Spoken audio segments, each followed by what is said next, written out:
बिस्मिल्लाहिर्रहमानिर्रहीम।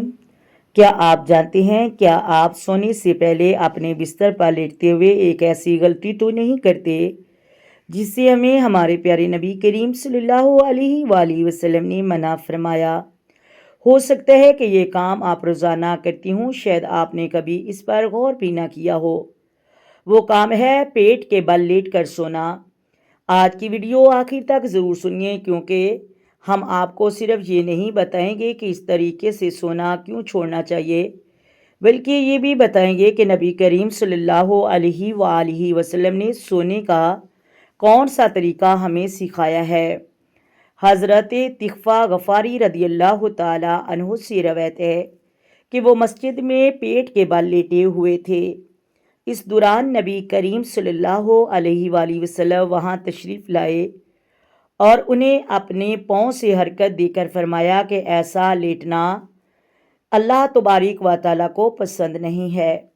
ये रवायत सुनन इब्ने दाऊद हदीस नंबर 50-40 में मौजूद है और जामिया तिरमिज़ी में हज़रत अबू हुरैरा रदियल्लाहु ताला अन्हु से भी रवायत है कि नबी करीम सल्लल्लाहु अलैहि वसल्लम ने एक शख्स को पेट के बल लेटते देखा तो फरमाया, ये ऐसा लेटना है जिसे अल्लाह ताला पसंद नहीं फरमाता।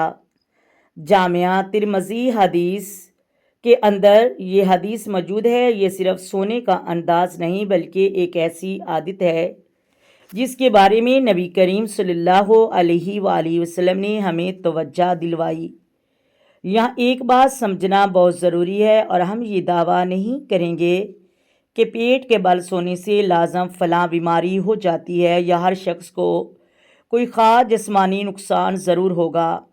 हमारी बुनियादी नबी करीम सल्लल्लाहु अलैहि वसल्लम की हदीस है। एक मुसलमान के लिए सबसे बड़ी बात यह है कि जब रसूलुल्लाह सल्लल्लाहु अलैहि वसल्लम किसी आदत से मना फरमाएं या उसे नापसंद करार दें तो हमें अपनी इस्ताअत के मुताबिक उस सुन्नत की पैरवी करने की कोशिश करनी चाहिए। नबी करीम सल्लल्लाहु अलैहि वसल्लम ने हज़रत बरा बिन आज़िब रदियल्लाहु ताला अन्हो को सोने से पहले वज़ू करने और दाईं करवट लेने की तालीम दी। ये हदीस सही बुखारी के अंदर भी मौजूद है। इसलिए अगर आप आम तौर पर पेट के बल सोते हैं तो आज रात से कोशिश करें इस आदत को छोड़ें और दाईं करवट सोने की कोशिश करें। शुरू में आदत बदलने से मुश्किल हो सकती है, लेकिन आहिस्ता आहिस्ता इंसान अपनी आदत बदल सकता है। आज रात जब आप बिस्तर पर जाएं तो फ़ौरन मोबाइल एक तरफ रखें, वज़ू करें और दाएं करवट लें। अल्लाह ताला को याद करते हुए सोएं। नबी करीम सल्लल्लाहु अलैहि वसल्लम ने हज़रत बरा बिन आज़िब रदियल्लाहु ताला अन्हो को सोने से पहले एक दुआ भी सिखाई थी, जिसमें अल्लाह ताला के सामने अपना मामला सपुर्द करने और उसकी किताब और नबी पर ईमान का इकरार शामिल है। ये दुआ सही बुखारी के अंदर भी मज़कूर है। सोचिए, अगर हमारा दिन अल्लाह ताला की याद से शुरू हो और हमारी रात भी अल्लाह ताला की याद पर ख़त्म हो, तो इससे बढ़कर खुश नसीबी क्या हो सकती है। हम में से बहुत सी आदतें ऐसी होती हैं जिन पर हम गौर नहीं करते, लेकिन एक मुसलमान की खूबसूरती यह है कि जब उसे नबी करीम सल्लल्लाहु अलैहि वसल्लम की सुन्नत मालूम हो जाए तो वो अपनी ज़िंदगी को उसके मुताबिक गुजारने की कोशिश करे, बेहतर बनाने की कोशिश करे। लिहाजा अगर आप भी पेट के बल सोने के आदी हैं तो आज रात से इसे छोड़ने की कोशिश करें। अल्लाह ताला हमें नबी करीम सल्लल्लाहु अलैहि वसल्लम की सुन्नतों पर अमल करने वाला बनाए।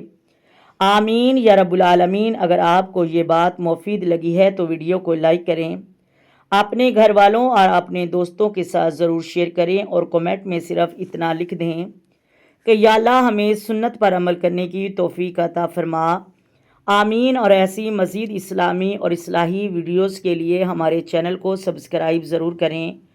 अल्लाह ताला आप सबको सलामत रखे, ईमान पर कायम रखे और हमारी ज़िंदगियों में बरकत अता फरमाए। आमीन या रब्बुल आलमीन। आए मेरे साथ मिलकर आका दो आलम नूरे मुजस्सम سرور کائنات صلی اللہ علیہ وآلہ وسلم کی ذات پر درود و سلام کے نذرانے پیش کریں۔ الصلاۃ والسلام علیک یا سیدی یا رسول اللہ، الصلاۃ والسلام علیک یا سیدی یا خاتم النبیین، الصلاۃ والسلام علیک یا سیدی یا امام الانبیاء، الصلاۃ والسلام علیک یا سیدی یا محمد رسول اللہ۔ محترم ناظرین، اپنی دعاؤں میں یاد رکھیے گا۔ اگر ویڈیو اچھی لگے ویڈیو کو لائک کریں، شیئر کریں اور چینل کو سبسکرائب کر دیں۔ اللہ حافظ۔